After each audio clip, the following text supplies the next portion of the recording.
खरं तर निसत्व निस्तेज आणि मुरदाड झालेल्या समाजमानावर स्वातंत्र्य विचारांचं सिंचन करून या मातीला स्वराज्यच्छुक बनवताना सह्याद्रीच्या दऱ्याखोऱ्यातून बारा मावळाच्या डोंगर दऱ्या कड्याकपाऱ्या आणि परिसरातून फिरताना माणसं मिळवायची, मिळून जोडायची आणि जोडून ती स्वराज्याच्या कामी लावायची हा शिवधनुष्य अखंड लिले आपल्या खांद्यावरती पेलत राजा शिवछत्रपतींनी या महाराष्ट्राच्या मातीत स्वराज्याची निर्मिती करत अखंड विश्वाला प्रेरणेचा स्रोत ते बनले। कालोघात हे स्वराज्य इथल्याच काही आत्मघातकी लोकांच्या चुकीच्या कार्यपद्धतीतून लोप पावण्याच्या दिशेने मार्गस्थ होत असताना या मातीतल्या एखाद्या महिलेनं हातात तलवार घ्यावी, या मातीला गिळंकृत करण्यासाठी निघालेल्या औरंगजेब बादशाहनं या मातीला मी आता माझ्या घशात घालेल ही अभिलाषा व्यक्त करावी, या मातीतल्या मावळ्यांनी स्वतःच्या हाडाचं काढं, रक्ताचं पाणी, मांसाचा चिखल करत या मातीत उभा केलेल्या स्वराज्याच्या प्रत्येक किल्ल्याचा एक फत्तर सुद्धा मी औरंग्याला निखळू देणार नाही, मिळवू देणार नाही ही अभिलाषा अंतःकरणात जोपासत त्याच औरंगजेब बादशाहची प्रसंगी कबर याच महाराष्ट्रातल्या छत्रपती संभाजीनगरातल्या खुलताबादात त्या ठिकाणी बनवायला प्रवृत्त करणाऱ्या ताराराणी मासाहेबांचं तख्त आणि छत्रपती शिवरायांचं तख्त या शिरोळच्या मातीत माझ्या साक्षीनं समोर उभा असताना त्या तख्ताच्या साक्षीनं बोलताना माझ्या देहात जी शक्ती आणि जो स्वाभिमान संचारतोय तो अतिशय अलौकिक आहे। त्या दृष्टिकोनातून राजर्षी शाहू नगर वाचन मंदिर शिरोळ या शतकोत्तर ग्रंथालयाच्या वतीनं गेल्या 27 वर्षांपासून आयोजित या व्याख्यानमालेत आज बोलत असताना तो एक वेगळा आनंद माझ्यासारख्या तरुणाच्या मनाला स्पर्शून या कार्यक्रमाच्या निमित्तानं जातोय की सुरुवातीलाच मी या शिरोळच्या ऐतिहासिक भूमीत या ठिकाणी बोलेल, कारण शिरोळची ही माती श्री गुरुदत्तांच्या पदस्पर्शाने ही पावन झालेली आहे। मुघलांची आणि असंख्य यवनांची कैक आक्रमण ही तुमच्या शिरोळच्या मातीत थोपवून धरण्याची भूमिका आणि क्षमता या मातीतल्या आमच्या पूर्वजांनी स्वतः प्राप्त करून घेतलेली आहे।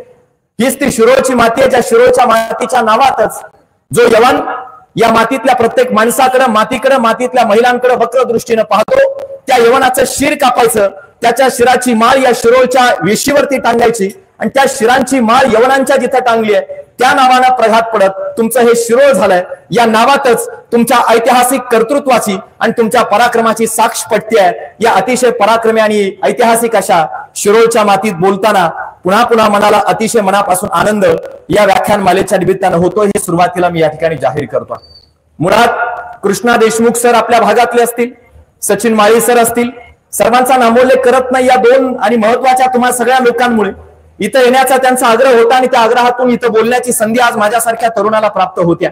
या 27 वर्षामध्ये इथं जमलेल्या माझ्या श्रोते सज्जन मायबाप बंधू भगिनींनी गेल्या 27 वर्षांमध्ये महाराष्ट्रातल्या ऋषितुल्य वक्त्यांना या कार्यक्रमाच्या आणि या व्याख्यानमालेच्या निमित्तानं तुम्ही ऐकलं असेल। विचारांचं भांडवल, विचारांचं एक अतिशय उज्ज्वल दालन या राजर्षी शाहू वाचन मंदिराच्या निमित्तानं या शिरोळच्या मातीतल्या लोकांना, इथल्या तरुण पिढीला उपलब्ध होत आहे। यापेक्षा मोठी गोष्ट ती दुसरी काय असू शकते। त्या साक्षीनं ते वाचायचं आणि ते वाचून वाचलेली 100 हजारो ग्रंथ एका व्याख्यानातून व्यक्त व्हायची ही एक नवी अनुभूती आणि नवी संधी गेल्या 27 वर्षांपासून तुम्ही या निमित्तानं चालवताय ही अतिशय कौतुकाची आणि आनंदाची गोष्ट आहे। हे सुद्धा या कार्यक्रमाच्या निमित्तानं मी या ठिकाणी जाहीर करेल। इथं बसलेल्या अनेकांना असा प्रश्न पडला असेल की गेल्या 27 वर्षांमध्ये या शिरोळवासियांनी, या आयोजकांनी अशी काही वक्ते बोलवले की बहुतांश वक्ते आणि मार्गदर्शक म्हटले की त्यांच्या डोईचे केस पिकलेले असतात, पण आता संयोजकांना काय बुद्धी सुचली असेल की तरुणाईसारख्या विषयावरती पालकांची आशा आणि भविष्याची दिशा सांगत असताना या संयोजकांना अगदी 25-26 तरुणाला इथं बोलवावं लागतंय। याचं कारण नेमकं काय असेल असा प्रश्न आपल्यातल्या अनेकांना उपस्थित झाला असेल, पण एक गोष्ट आवर्जून लक्षात घ्या, स्वामी विवेकानंद तरुण आहेत, तरुणाईचं प्रतिनिधित्व करतायत आणि ते स्वामी विवेकानंद सांगतात की तुम्ही तुमच्या देशातल्या किंवा समाजातल्या युवकांच्या ओठावरचं गीत मला सांगा, तुमच्या देशाचं हित मी तुम्हाला सांगेल। माझ्या पिढीच्या ओठावर जे गीत असणार आहे त्यात उद्याच्या समाजाचं हित दडलेलं असणार आहे आणि म्हणून या युगाचं, या काळाचं कर्णधार पद माझ्या पिढीच्या खांद्यावरती आहे आणि या युगाचं कर्णधार पद असलेल्या पिढीचा एक नायक किंवा सदस्य म्हणून कदाचित संयोजकांनी इथं बोलण्याची संधी मला दिली असावी, याबद्दलही मी त्यांचे मनापासून आभार या कार्यक्रमाच्या निमित्तानं सुरुवातीलाच या ठिकाणी पुन्हा पुन्हा व्यक्त करतोय। कारण अशा व्याख्यानमाला वर्तमानात समाजाला दिशा देऊ पाहतायत. अलीकडच्या काळात विचार आणि विचारांची ती मालिका महाराष्ट्राच्या मातीतून खंडित होतीये की काय असा सवाल माझ्यासारख्या तरुणाच्या मनाला उपस्थित होतोय. विषय बोलण्यासाठी तरुणाई पालकांची आशा आणि भविष्याची दिशा आहे. इथं तर सगळे पालकच दिसत आहेत. मग पालकांनाच तरुण समजून संबोधित करायचं का, हाही प्रश्न या कार्यक्रमाच्या निमित्ताने आहे. आज आमची तरुणाई विचारांपेक्षा नको त्या विकारांच्या मार्गाने मार्गस्थ होत असल्याची पाहायला मिळते. आपसुकच ज्येष्ठ वरिष्ठ असलेल्या लोकांच्या मुखात मग तरुणाई भरकटते असा प्रश्न आणि सवाल उपस्थित व्हायला लागतो. हे नेमकं का होत आहे, या सगळ्या पाठीमागची कारणं काय आहेत, अशा परिस्थितीची उजाड किंवा अशी परिस्थिती आमच्या वाट्याला काय येते आहे, याच्या मुळाशी विचारांची मालिका आणि विचारांची परंपरा खंडित होत चालली आहे. हे सगळ्यात पहिल्यांदा तुम्हाला आणि मला इथं जमलेल्या प्रत्येक माणसाला लक्षात घ्यावं लागेल. मी नेहमी उदाहरण सांगत असतो. प्राचार्य शिवाजीराव भोसले सरांना तुम्ही व्याख्यानासाठी निमंत्रित कदाचित केलंय असेल. अनेकांनी प्राचार्य शिवाजीराव भोसले सरांची व्याख्यानं सुद्धा ऐकली असतील. अगदी ऋषितुल्य विद्वता प्रचूर व्यक्ती आहेत. प्राचार्य शिवाजीराव भोसले सरांचं व्याख्यान जर एखाद्या व्यासपीठावरती असलं एखाद्या गावात, तर प्राचार्यांच्या व्याख्यानाला आमच्या भागात तर बैलगाड्या जुंपायच्या आणि लोक त्या गावात जाऊन व्याख्यानाला हजर राहायचे. लाखोंची आणि हजारोंची गर्दी जमायची. एके दिवशी एका गावात त्यांचं व्याख्यान आहे आणि व्याख्यानाला प्राचार्य शिवाजीराव भोसले सरांना 8 वाजताची वेळ आहे. 8 वाजता गावात ते पोहोचले, व्याख्यानाच्या दिशेने निघाले. पाहतायत तर काय, स्टेजच्या समोर फक्त 10च लोक बसलेली होती. प्राचार्य शिवाजीराव भोसले सर म्हणाले थोडा वेळ थांबूयात. संयोजकांना म्हणाले अर्धा तास थांबूयात का. अर्धा तास थांबले. त्यांना प्रश्न पडला की गावोगावी व्याख्यानाला जातो, लाखो हजारो लोक असतात, पण या गावात 10च लोक समोर का बसलेली आहेत. प्राचार्य शिवाजीराव भोसले सर अर्धा तास थांबले. पुन्हा जाऊन पाहिलं, समोर फक्त 15 ते 20च लोक आहेत. ते म्हणाले अजून थांबूयात. अजून अर्धा तास थांबले. पुन्हा पाहिलं, समोर फक्त 20 ते 25च लोक आहेत. अजून अर्धा तास थांबूयात. 10 साडेदहा वाजत आले. त्यांना वाटलं आता व्याख्यान संपून निघायची वेळ आली. 10:30 वाजत आलेत. आता कशासाठी, आता का थांबायचं. आणि समोर पाहिलं तर फक्त 35 लोक होती. 35 लोकांच्या साक्षीनं प्राचार्य शिवाजीराव भोसले सरांसारख्या लाखोंच्या गर्दीत बोलणाऱ्या वक्त्यानं व्याख्यान केलं. व्याख्यान संपलं आणि ते जायला निघाले. सचिन सर, प्राचार्य शिवाजीराव भोसले सर जायला निघाले. जाताना न राहून संयोजकांच्याकडे गेले आणि संयोजकांना म्हणतायत की माफ करा पण एक प्रश्न आहे. मी गावोगावी शहरोशहरी व्याख्यानाला जातो. लाखो आणि हजारोंची गर्दी असते, गाड्या झुंपून लोक येतात, पण तुमच्या गावात 35च लोक कशी काय आली मला कळेना. त्यावेळी संयोजकांनी उत्तर दिलं. संयोजक म्हणाले सर माफ करा आमची चूक झाली. म्हणाले काय चूक झाली तुमची. त्यावेळी प्राचार्य शिवाजीराव भोसले सरांना संयोजक असं सांगतात की त्या असं म्हणतात सर नेमकं तुमचं व्याख्यान आज गावात ठेवलं आणि आजच गावात तमाशाचा फळ आला. सगळी गर्दी तमाशात जाऊन बसली. व्याख्यान आणि विचार ऐकायला लोक सुद्धा समोर उपस्थित राहिली नाहीत. त्यावेळी या महाराष्ट्राच्या ऋषितुल्य वक्त्यानं, या महाराष्ट्रातल्या विद्वतेला पोहोचलेल्या विद्वता प्रचूर माणसानं या मातीचं भाकीत करताना असं सांगितलं होतं की दुर्दैव वाटतं ते म्हणतात या महाराष्ट्राच्या मातीचं आज या मातीतल्या लोकांना आज महापुरुषांच्या चरित्रापेक्षा टीव्हीवरले मनोरंजनाचे कार्यक्रम जास्त महत्वाचे वाटतात. ते असं म्हणतात की या मातीतल्या तरुणाईला आज आमच्या महापुरुषांच्या विचार आणि चरित्राच्या कार्य आणि विचारांपेक्षा सुद्धा कुठल्या तरी नर्तकीचं नाचकाम या महाराष्ट्रातल्या लोकांना आणि तरुणाईला जास्त महत्वाचं वाटतंय. त्यांनी उद्गारलेलं एक वाक्य तर काळजावरती कोरून ठेवण्यासारखं आहे. प्राचार्य शिवाजीराव भोसले सर असं म्हणाले होते त्यावेळी की बघा दूध विकणाऱ्या माणसाला शहरोशहरी लोकांच्या दारोदार जाऊन दूध विकावं लागतं, पण दारू पिण्यासाठी लोक दारूच्या दुकानावर रांगा करून गर्दी करून दारू पितात. हा समाजाच्या वास्तवाचा आणि पतनाचा काळ आहे. अशा पतनाच्या काळात अशा वैचारिक परंपरा खालावत चाललेल्या या दुर्दैवी परिस्थितीमध्ये 27 वर्ष एखादी विचारांची परंपरा या उज्ज्वलतेने नटवतायत आणि तुम्ही चालवतायत. ही गोष्ट मला वाटतं तुमच्यासाठी जेवढी महत्वाची आहे त्याहून लाख पटीनं या शिरोळमध्ये वास्तवास असलेल्या सगळ्या नागरिकांच्या दृष्टिकोनातून ही अतिशय महत्वाची गोष्ट आहे. याचं कौतुक या मातीतल्या नागरिकांच्या अंतःकरणात असणं मला वाटतं सगळ्यात जास्त गरजेचं आहे. हे आपण समजून घेतलं पाहिजे. आज माझ्यासारख्या तरुणाई पालकांची आशा आणि भविष्याची दिशा यावरती नेमकं काय बोलावं हा प्रश्न आहे. कारण मी एक तरुणच आहे आणि तरुण म्हणून बोलत असताना पालकांकडे तरुणांच्या बाबतीत पालकांच्या डोळ्यात प्रचंड आशा आहेत. हेच तरुण उद्याच्या समाजाची, उद्याच्या भारताची, या राष्ट्राची एक दिशा आहेत. पण ही दिशा ठरवत असताना पालकांची आशा, समाजाची आशा मातीमोल होतीये की काय हा प्रश्न आज बऱ्याचदा तुमच्या माझ्या मनात सतवायला लागतो. याचं कारण आहे की आज समाजात चित्र आहे. आज आम्ही पाहिलं असेल, बऱ्याचदा आम्ही हे चित्र पाहतो. एवढी मोठाली ग्रंथदालनं तुम्ही उभा करतायत. मी मगाशीच मध्ये प्रश्न विचारला हे सगळं पाहताना की आपला वाचक नेमका कोण आहे. ग्रंथालयात जेवढी काही माणसं बसलेली दिसली, वर अभ्यास तुमच्या अभ्यासिकेमध्ये तरुण असतील, पण साहित्य वाचनाच्या बाबतीत ग्रंथालयात जी माणसं दिसतात त्यात आजही ज्येष्ठ आणि वरिष्ठ लोक का दिसतात? तरुणांची पावलं विद्यालयात जोपर्यंत शाळेत आहेत तोपर्यंत ठीक आहे, विद्यालयातून महाविद्यालयात एखाद्या मुंबई पुण्यासारख्या शहरात ज्यावेळी जातात माता माऊल्या आणि वडीलधाऱ्यांनो लक्षात घ्या, आपल्या लेकरांची पावलं विद्यालयातून महाविद्यालयात जाता जाता मध्यालयाच्या दिशेनं वळताना 31च्या अंधाऱ्या रात्री सर्रासपणे पाहायला मिळत आहेत.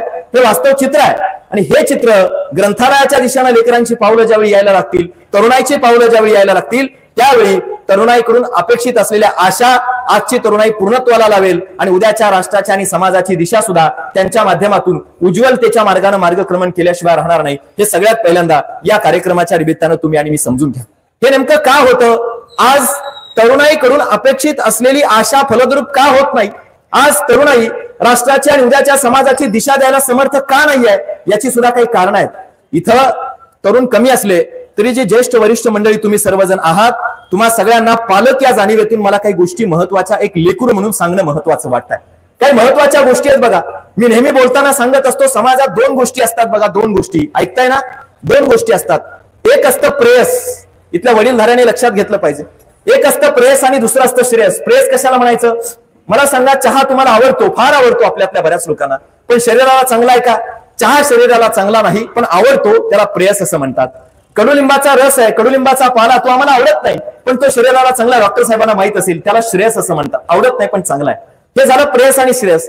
वर्गीकरण करा, डोळ्यासमोर गोष्ट लक्षात येईल. समाजामध्ये या पृथ्वी तलावर तुमच्या नजरेसमोर प्रेयस असणाऱ्या बऱ्याच गोष्टी आहेत आणि श्रेयस असणाऱ्या सुद्धा बऱ्याच गोष्टी आहेत. पालक म्हणून तुम्ही आम्ही काय करतो आमच्या लेकराच्या प्रती? आमचं लेकरू थोडंसं हतबल झालं, थोडंसं रडरड करायला लागलं, थोडंसं चिंतेत असलं की त्या लेकराला सहजपणे त्याच्या तात्पुरत्या समाधानापायी श्रेयसाकडून काढतोय आणि प्रेयसाच्या दिशेने आम्ही घेऊन जातोय. उदाहरण सांगू, एखादी आई कामावरून दमून जर आली, एखादा बाप कामावरून दमून जर आला, लहान लेकरू घरातलं मोठं होत असतंय, सामाजिकीकरण त्याचं होत असतं, ते लेकरू रडरड करायला लागलं, आई वडिलांना त्रास द्यायला लागलं, आई आणि वडील सहजपणे स्वतःच्या खिशातला फोन काढतात आणि लेकराच्या हातात देऊन टाकतात. लेकराला तात्पुरतं समाधान वाटतं, त्याला तात्पुरता आनंद वाटतो, पण त्याच्या आयुष्याची दिशा हळूहळू बदलत कशी जाते आणि ही तरुणाई एका वेगळ्या आणि चुकीच्या मार्गाने मार्गक्रमण कधी करायला लागते हे तुमचं तुम्हाला आणि माझं मला सुद्धा कळत नाही. आणि म्हणून पालक म्हणून तरुणाईकडून अपेक्षा आणि आशा व्यक्त करत असताना त्यांना तुम्ही आणि मी जे खाद्य देतोय ते खाद्य नेमकं कुठल्या पद्धतीचं देतोय, त्यांचं भरण पोषण करत असताना, त्यांचं सामाजिकीकरण सोशलायझेशन वर्तमानात करत असताना आम्ही वडीलधारी मंडळी नेमकं कुठल्या गोष्टी त्यांना पुरवतोय याचा सुद्धा विचार तुम्हाला आणि मला करावा लागेल. मला एका गोष्टीची खंत वाटते, गावोगावी व्याख्यानाला शहरोशहरी जातो, व्याख्यान झालं की एखाद्याच्या घरी जर चहा घ्यायला थांबलं की लहान लेकरू जवळ आणून बसवतात, त्या लेकराच्या पाठीवरून हात टाकत त्याला प्रेमाने बोलत असताना त्याची आई हळूच जवळ येते आणि म्हणते आमचं बाळ फार हुशार आहे. विचारला ना लेकरू कसं काय हुशार आहे, तर आई सांगते आमच्या पोराला व्हॉट्सअप सहजपणे वापरता येतं, आमचं लेकरू फार हुशार आहे कारण त्याला युट्यूब चांगल्या पद्धतीने चालवता येतं, आमचं लेकरू फार हुशार आहे कारण त्याला मोबाईल अतिशय सुंदरपणे वापरता येतो. आमच्या आई आणि वडिलांना लेकरांचा अभिमान, लेकराला मोबाईल चांगला चालवता येतो, लेकराला व्हॉट्सअप चांगलं वापरता येतं, लेकराला युट्यूब चांगलं वापरता येतं, मुळे आमच्या आई वडिलांना लेकरांचा जर अभिमान वाटत असेल तर मला सांगा, माझा प्रश्न आहे, आमची तरुणाई कोणत्या दिशेला जाईल? हा प्रश्न कधीतरी आपण आपल्या मनाला विचारला पाहिजे. एखादा पोरगा आईकडे जातो, आईला फूस लावताना म्हणतो बाबाला सांग ना की माझ्या मित्राकडे 60-70 हजार रुपयांचा मोबाईल आहे, मी साधा मोबाईल घेऊन फिरतोय. आई आपल्या पतीला सांगते की बघा त्याच्या मित्राकडे एवढा मोबाईल आहे. लेकराला लाज वाटत असेल त्याला 1 लाख रुपयांचा मोबाईल घेऊन द्या. एखादा बाप लेकराच्या हट्टापायी खिशातून पैसे काढून लाख रुपयांचा मोबाईल लेकराला घेऊन देतो. पण तो मोबाईल घेताना एक तरी बाप आज समाजात अस्तित्वात असा आहे का की जो वडील, जो बाप आपल्या लेकराला म्हणतोय की बाळा तुला 1 लाख रुपयांचा नाही 1.5 लाख रुपयांचा मोबाईल फोन घेऊन दिला जाईल, पण किमान तो फोन घेण्यापूर्वी मला एकदा 500 रुपयांचं शिवाजी महाराजांच्या चरित्राचं पुस्तक वाचून दाखव बरं. एखादा तरी पिता किंवा एखादी तरी आई समाजात पाहायला मिळते का जी आपल्या लेकराचा, आपल्या बबड्या म्हणून त्याचा लाड करत असताना त्याला म्हणते 50 रुपयांचं एखादं पुस्तक वाचून दाखव अशी अट घालणारी एखादी तरी आई, एखादा तरी वडील जर समाजात जन्माला आला तर मला खात्री वाटते आमची पिढी, आमची ही तरुणाई समाजाची आशा फलद्रूप केल्याशिवाय राहणार नाही, उद्याच्या राष्ट्राला योग्य दिशेनं घेऊन गेल्याशिवाय सुद्धा राहणार नाही. हे सगळ्यात पहिल्यांदा या कार्यक्रमाच्या निमित्तानं तुम्ही आणि मी समजून घेतलं पाहिजे. मी एक कथा सांगत असतो की एखाद्या वडिलांनी एखाद्या माणसानं शेतात काम करत असावं, राब शेतात राबावं, संध्याकाळच्या वेळेला सूर्य मावळतीला जावा, दिवसभर ऊन लागलेलं असावं, संध्याकाळी पोटात भूक लागावी मावळतीला जाणाऱ्या सूर्याच्या सोबत त्यानं घराकडे धावत धावत यावं, भूक लागली पोटात जेवण करायचंय, घराच्या जवळ यावं आणि घराच्या जवळ आल्याबरोबर त्या माणसानं घरासमोरच्या अंगणामध्ये चूल आहे, चुलीवरती पत्नीनं दूध तापवायला ठेवलेलं पाहावं, दूध असं उतू जात आहे, दूध उतू जाऊन खाली पडतंय आणि पतीनं ते पाहावं आणि पत्नी मात्र घरात पलंगावरती पहुडली आहे, झोपली आहे. त्या पतीनं हातामध्ये शेजारचं एक लाकूड उचलावा, धावत धावत घरात जावं आणि घरात गेलेल्या पत्नीच्या अंगावर ओरडावं, तिच्यासोबत अर्धा तास भांडावं, बाहेर दूध तापवायला ठेवलंय, घरात येऊन पहुडली आहेस, दूध उतू जात आहे, तुला समजत नाही का, तुला कळत नाही का, वाटेल तितक्या शिवाय घालाव्यात. अर्धा तास त्या पतीनं भांडावं आणि अर्धा तास झाल्यानंतर अर्ध्या तासाच्या पाठीवरती त्या पत्नीनं सहजपणे आपल्या पतीला असा हात जोडावा आणि पतीला म्हणावं, अहो शेतातून राबून थकून दमून आलात, भूक लागली असेल तुम्हाला, एवढ्या वेळचं येऊन अर्धा तास ते दूध पाहिलं उतू जाणार अंगणातलं चुलीवरचं, ते पाहिल्याबरोबर हातात लाकूड घेऊन माझ्याशी भांडत बसलायत, त्याच्यापेक्षा आल्याबरोबर चुलीवरती उतू जाणारं दूध पाहून त्या चुलीतला जाळ जर जरासा मागं उडला असता तर कदाचित त्या दुधाचं उतू जाणं थांबू शकलं असतं. इथं जमलेल्या प्रत्येकाकडून हीच अपेक्षा आहे, आपण आपल्या या तरुणाईला, आपल्या लेकरांना जो विकारांचा जाळ देतोय ना, तो जाळ मागं ओढण्याचं सोडता आपण नको त्या गोष्टीकडे जास्त लक्ष केंद्रित करतोय. म्हणून या तरुणाईचं उतू जाणं तुम्हाला आणि मला पाहायला मिळतंय. म्हणून ही तरुणाई एका चुकीच्या दिशेनं मार्गक्रमण करताना पाहायला मिळते. म्हणून सगळ्यात पहिली आणि पूर्व अट जर या तरुणाईला योग्य दिशेनं मार्गक्रमण करण्याच्या दृष्टिकोनातून काय असेल तर माझं प्रामाणिक मत आहे, पालक म्हणून, आई वडील म्हणून, वडीलधारे म्हणून, ज्येष्ठ म्हणून आम्ही आमच्या पिढीला देत असलेला विकारांचा जाळ तुम्हाला आणि मला जरासा मागे ओढावा लागेल, हे सगळ्यात पहिल्यांदा लक्षात घ्यावं लागेल. माय पित्यांच्या अंतःकरणामध्ये लेकरावर संस्कार करत असताना काळजात संवेदना असतात, भावना असतात, ममता असते, साहजिक आहे. पण ती ममता, आपुलकी, संवेदना अंतःकरणात त्या ठिकाणी बाळगत असतानाच आईच्या आणि वडिलांच्या प्रति अंतःकरणामध्ये लेकरावर संस्कार करताना काही अंशी कठोरता सुद्धा आई बापांना बांधवावी लागते. ती कठोरता वर्तमानात कुठेही दिसत नाही आणि म्हणून आमची लेकरं आज पाहिजे त्या पद्धतीनं मार्गक्रमण न करताना आम्हाला ही तरुण पिढी दिसते, हे लक्षात घ्यावं लागेल. आज काय होत आहे, कुठल्या पद्धतीचा संस्कार आम्ही करतोय, लेकरू थोडं जरी डोळ्यात पाणी अंत झालं, थोडं जरी खचताना आम्हाला लहान वयातच दिसलं, लेकराला आम्ही असं आधारपणे उचलायचं काम करतो. जे कृष्णमूर्ती म्हणायचे बघा की लेकरू जन्माला येतं ना तेव्हा ते त्याचा एक असा निखळ झरा घेऊन जन्माला येत असतं. माय बापानं, वाडवडिलांनी, पालकांनी काय करायचं असतं, त्याच्या वाट्यातल्या मोठमोठ्या धोंडी दगड बाजूला करायचे असतात. त्यातले छोटे छोटे दगड, खास खळगे तसेच राहू द्यायचे असतात. तुम्ही जर त्याचं सिमेंट कॉन्क्रिटीकरण करत गेलात तर त्याचा झुळझुळपणा नष्ट होत असतो, त्याचा प्रवाहितपणा नष्ट होत असतो. आज आई वडील त्या लेकराला अगदी चांगलं वाटावं म्हणून त्याच्या जीवनात इतकी सहजता, इतकी सुलभता देतात. एखादं जरी संकट भविष्यात त्याच्या वाट्याला आलं की मग लेकराच्या हातात लगेच विषाचा प्याला असतो, गळ्यात लगेच गळफास असतो. या दिशेनं ही तरुणाई मार्गक्रमण करते. याची कारण ही आहेत. ही सगळ्यात पहिल्यांदा इथं जमलेल्या वाड वडील आणि पालकांना मला वाटतं समजून घेणं, लक्षात घेणं सगळ्यात जास्त गरजेचं आहे. ज्या छत्रपती शिवाजी महाराजांचं तख्त स्वाभिमानानं तुम्हा सगळ्यांच्या साक्षीला आहे, जिथून न्याय निवाडा व्हायचा, जगाला आदर्श अशा स्वरूपाचा न्याय आणि आदर्श अशा स्वरूपाचं प्रजेवरचं राज्य चालायचं, ते शिवाजीराजे सहज घडले का? या कार्यक्रमाच्या निमित्तानं महिलांची उपस्थिती लक्षणीय म्हणून आवर्जून कार्यक्रमाच्या निमित्ताने एक उदाहरण मला इथल्या प्रत्येक माता माऊलीला आवर्जून या कार्यक्रमाच्या आणि माझ्या व्याख्यानाच्या निमित्तानं सांगायचं. एक तरुण कसा घडत असतो, एक आदर्श तरुण, एक चांगला तरुण, एक सुजान तरुण नेमका कसा घडत असतो, हे जिजाऊ मासाहेब नावाची एक माता या समाजात तारुण्याला कसं आकारायचं असतं हे घडवत असताना तुम्हाला आणि मला सांगते इथल्या माता माऊलीने हे लक्षात घेतलं पाहिजे. आईकडून लेकरांचे फार लाड होतात, ते झाले पाहिजेत, हरकत नाही. पण ते लाड होताना आईनं कोणता संस्कार लेकरावरती केला पाहिजे हे राष्ट्रमाता मासाहेब जिजाऊंचं चरित्र आम्हाला शिकवत आहे. आम्हाला वाटतं शिवाजी महाराजांसारखा कर्तृत्ववान पुरुष जन्माला यावा, पण आम्हाला कधीच वाटत नाही की एखाद्या आईनं पहिल्यांदा जिजाऊ सुद्धा व्हायला पाहिजे. एक आई ज्यावेळी जिजाऊची भूमिका घ्यायला लागते त्यावेळी शिवरायांसारखी लेकरं या मातीत जन्माला येत असतात. ही आईनं पहिल्यांदा समजून घेतलं पाहिजे. काय संस्कार केला जिजाऊ मासाहेबांनी? शिवरायांच्या डोळ्यामध्ये स्वराज्याचं स्वप्न, स्वराज्याची अभिलाषा जर कुणी रुजवली असेल तर ती मासाहेब जिजाऊंनी रुजवली आहे. आणि म्हणून जिजाऊ स्वराज्य प्रेरिक आहेत. बंगळूरला मासाहेब जिजाऊ ज्यावेळी शहाजी राजांच्या सोबत तिथे भेटायला शिवाजी राजांना घेऊन गेल्या, इतिहासात काही इतिहासकारांनी लिहिलेले जे संदर्भ आहेत, 8.5-9 वर्षाचं वय असेल शिवाजी महाराजांचं, मासाहेब काय सांगायच्या शिवाजी राजांना? मासाहेब जिजाऊ म्हणायच्या का की शिवाजी राजे घरातच बसा, आनंदात राहा, मौज मजा करा? हे नाही सांगितलं मासाहेब जिजाऊनी. मासाहेब जिजाऊ संध्याकाळच्या वेळेला शुभाना सांगायच्या, शुभा, या बंगळूरच्या ज्या मातीमध्ये आपण आहोत, या बंगळूरच्या मातीमध्ये एकेकाळी विजयनगर नावाचं राज्य होतं. ज्या विजयनगरच्या तब्बल 247 वर्षाच्या साम्राज्यामध्ये कुत्र सुद्धा उपाशी मरत नसायचं. ज्या विजयनगरच्या साम्राज्यामध्ये सुखासीनतेचा वास काय असावा ते पाहायला मिळायचं. लक्ष्मीची प्रसन्नता काय असते ती या विजयनगरच्या साम्राज्यात पाहायला मिळायची. मासाहेब चित्र रंगून सांगायचा की शुभा राजे, सोन्याचा धूर निघायचा, सोन्याचा धूर या विजयनगरच्या राज्यात.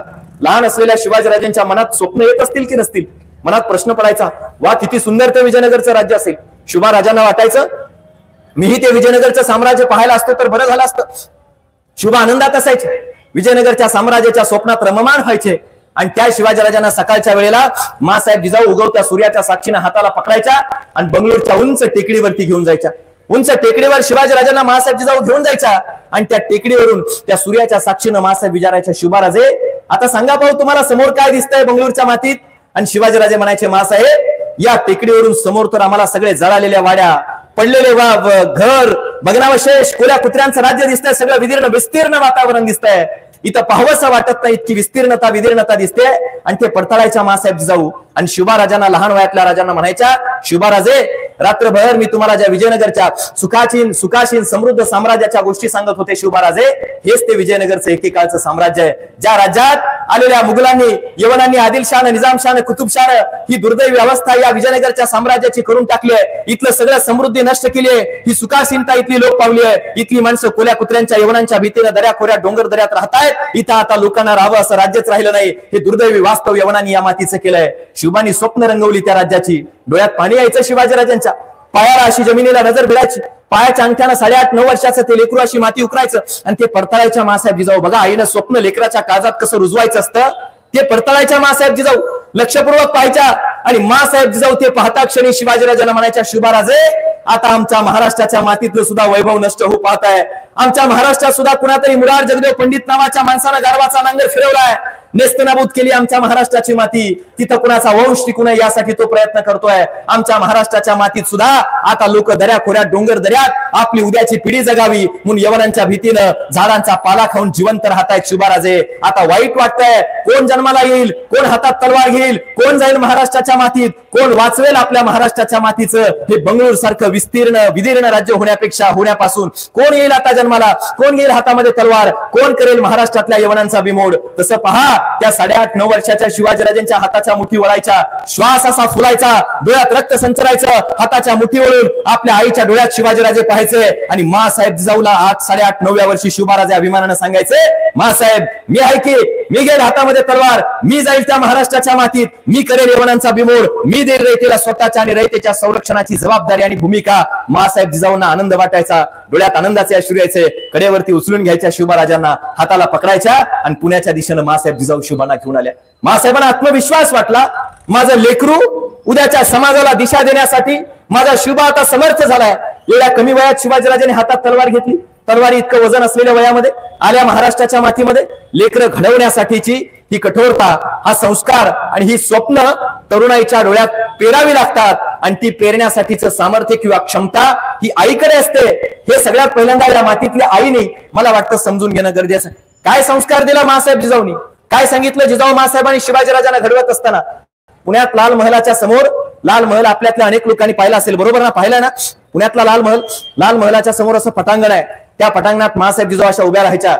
9 वर्षाचे शिवाजीराजे घोड्यावरती बसायचे. डॉक्टर साहेब वेगानं दानपट्टा फिरवायचे, सपासप तलवार चालवायचे, घोडा प्रचंड वेगाने पळवायचे. मासाहेब जिजाऊ पाहतच राहायच्या. मला सांगा, लेकरू इतक्या वेगाने घोडा पळवताय, लेकरू इतक्या वेगाने दानपट्टा चालवताय, लेकरू एवढ्या कमी वयातलं इतक्या वेगाने सपसप तलवार फिरवताय, तलवार चालवताय.